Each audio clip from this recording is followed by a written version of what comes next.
सर्व होप तुम्ही सर्व चांगले आहात. आजचा ब्लॉग आहे स्पेशली गटारी अमावस्या गाईज. आणि हा मागचा पसारा इग्नोर करा गाईज. लवकरच शिफ्टिंगचे व्हिडिओ तुम्हाला येणार आहे. आणि मी असं जे इतरवती आहे ते मी बिकॉज ऑफ काल केस धुतले होते आणि आज ते सुकलेले आहे त्याच्यामुळे. आणि माझी लाडू इथे बसलेली आहे बघा, किचनवर बसलेली आहे आणि ती बघत आहे मग मी ब्लॉग शूट करते. तर असं पण वेलकम गाईज. आणि आज मी काय करणार आहे ब्लॉगमध्ये ते तुम्ही बघतच राहा गाईज. वेळेला इथे मी ना चिकनचा रस्सा आणि भात खाते, जो की मी संडेला केला होता आणि मंडेला काही खाता आला नाही. म्हणून काल पण मी मम्मीकडे होती रात्री, नाही तर काल रात्री जर मम्मीकडे जेवायला नसते तर मग हा रस्सा संपून गेला असता. आणि इथे मॅडम पावडर खेळत आहे. तिची पण आंघोळ झालेली, माझी पण आंघोळ झालेली. आता मी मस्तपैकी जेवून घेते. तिला खाऊ घालून दिलंय भात आणि रस्सा तिला थोडासा कमी लावून खाऊ घालून देते आणि ती खाते पण. थोडासा 4-5 घास खाल्ला की झालं लाडूचं.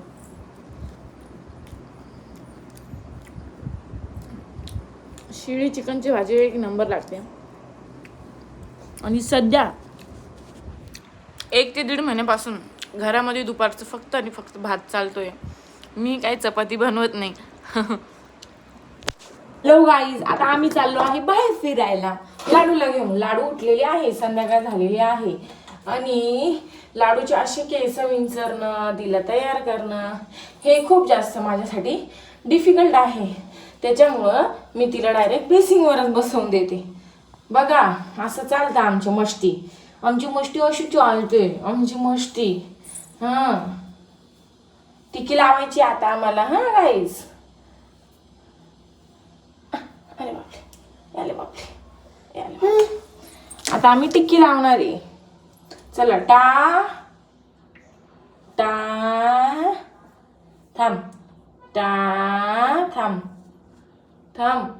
टा इकडे बघ. टा अशी टिक्की लावायला लागते ना आधी लावून. अगं माझी सुंदरी मुंदरी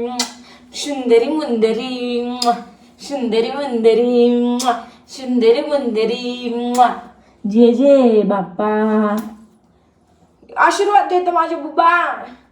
जे जे बाप्पा. हा ग माझं बबडा झप्पी पप्पी नाही अशा आरशात बघायची आहे तुला. दे ना मम्मीला झप्पी पप्पी दे ना. मम्मीला झोपी पप्पी दे ना. जे जे बाप्पा करू बाबूला करू. जे जे बाप्पा आशीर्वाद देतो माझ्या गुज्जू आशीर्वाद देतो मम्माला. गुज्जू माझ्या.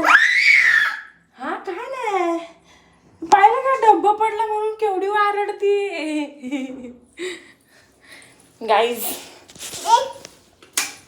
गाईज आहे ना, मी जस्ट लाडूला घेऊन बाहेर आलेली आहे. हे बा मॅडम बाहेर आलेलं आहे. गटारी स्पेशल डे गाईज. आज गटारी अमावस्या. मस्तपैकी लाडू इथे खात आहे. खोबरं मी कापलेलं आहे. इथे कांदे कापायला घेतलेले आहे आणि इथं मी कांदे भाजायला ठेवलेले आहे. आणि इथं थोडासा 2-3 जिरा राईस लावलेला आहे. आणि इथे ना तुम्हाला मी सिरियसली सांगते, आज आहे ना मी तुम्हाला प्रत्येक रेसिपी शेअर करणार आहे गाईज. माझ्या राधा मॅडम आपल्याला मदत करत आहे आज प्रत्येक कामांमध्ये, कारण की मॅडमांना सांभाळायला कोणीच नाही आहे.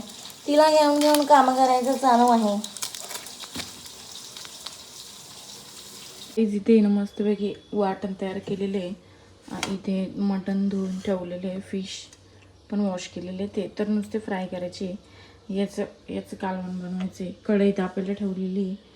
लाडू तिकडे खेळते तिच्या पप्पासोबत. Let's see. भाजीमध्ये आज हे तेल टाकते.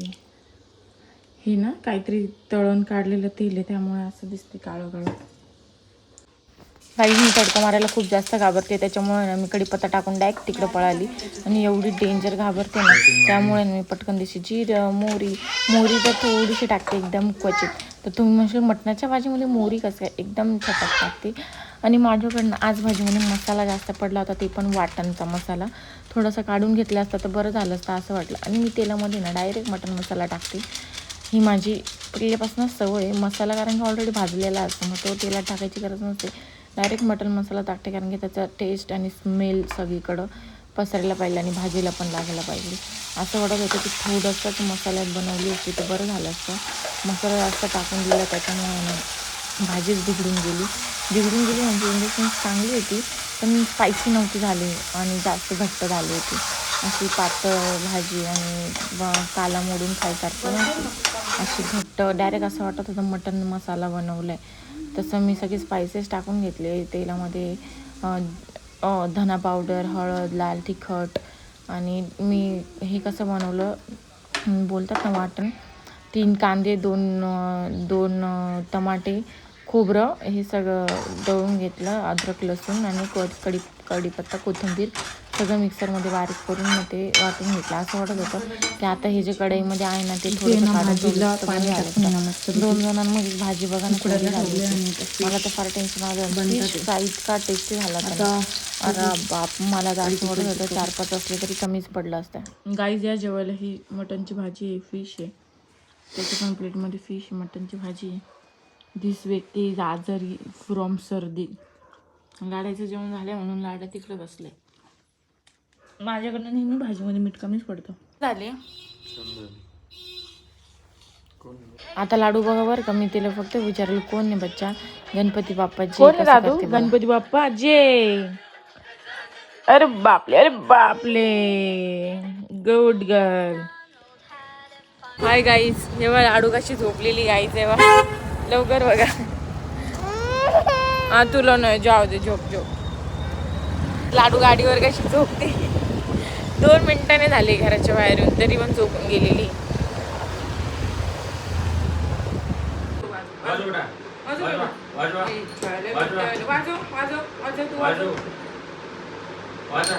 गाईज लाडू गटारी अमावस्येच्या कीर्तन करत आहे गाईज. मटण खाऊन टाळ वाजवत आहे गाईज.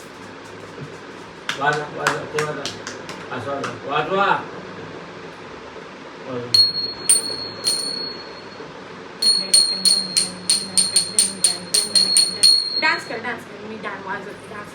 थांब मी वाजवते. आता कर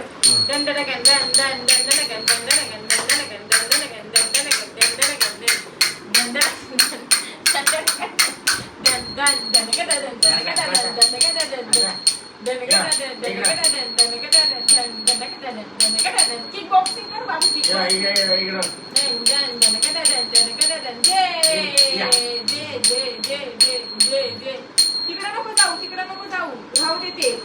नॉनव्हेजचे भांडे तेवढे खतरनाक निघतात. तरी कमीच आहे. आई असल्यावर तर एवढे भांडे निघतात की बास कधी. असं वाटतं की आई शपथ भांडे निघले का काय निघले. तर सकाळपासून हे मला एवढेसेच भांडे निघालेले. सकाळपासून मी पहिल्यांदाच घासते. आई असल्यावर मला 7-8 वेळेस तर भांडे धुवायलाच लागतात. काय माहिती का बरं, आय डोंट नो. पण आई नसल्यावर खूप जास्त कमी भांडे निघतात यार. मला लॉजिकच कळत नाही हे काय लॉजिक आहे. गाईज मला एक लॉजिक कळत नाही आहे. आई असल्यावर एवढे भांडे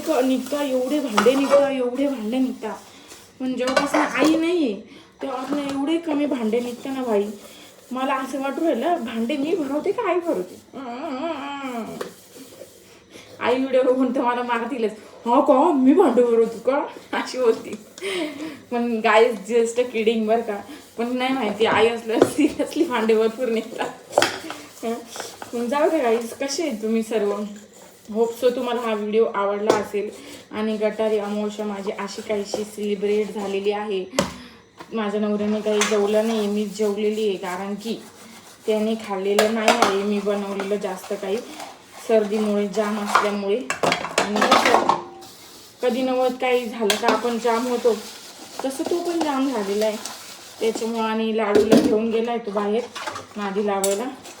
म्हणूनच मी फटाफट भांडे आता धुवून घेते.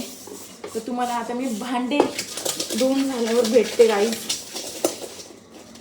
भांडे धुवून घेते गाईज.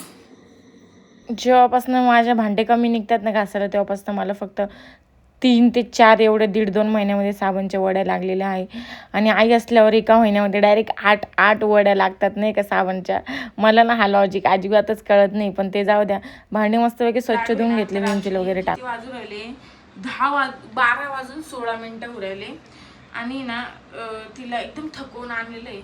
बिलकुल पण झोपायचं तर नाव नाही. स्वतः मी जाते आणि तिचा पप्पा झोपला का त्याला असे बोटं करून वरून उठवते की माझ्यासोबत का बरं खेळत नाही, तू पण उठ. तिला दूध बिस्किट खायला घेतलंय. दूध पाजते थोडंफार, 2-3 घोटच पिते ती तसं पण. आणि ब्लॉग कसं वाटला नक्की कमेंट करून सांगा. आणि तुम्हाला मी रेसिपी इन डिटेल नाही देऊ शकली, त्याच्यामुळे सॉरी. आणि thank you so much for watching. Like, share and subscribe. आणि अजून एक व्यक्ती व्हिडिओ एंड करायला हेल्प करणार आहे आपला. Like, share, subscribe. लाडू गुड नाईट बोल सगळ्यांना. गुड नाईट कुच्चू पुच्चू. बाय कर बाबडी. बाय. Tata tata tata. अरे बापले बाय सगळ्यांना.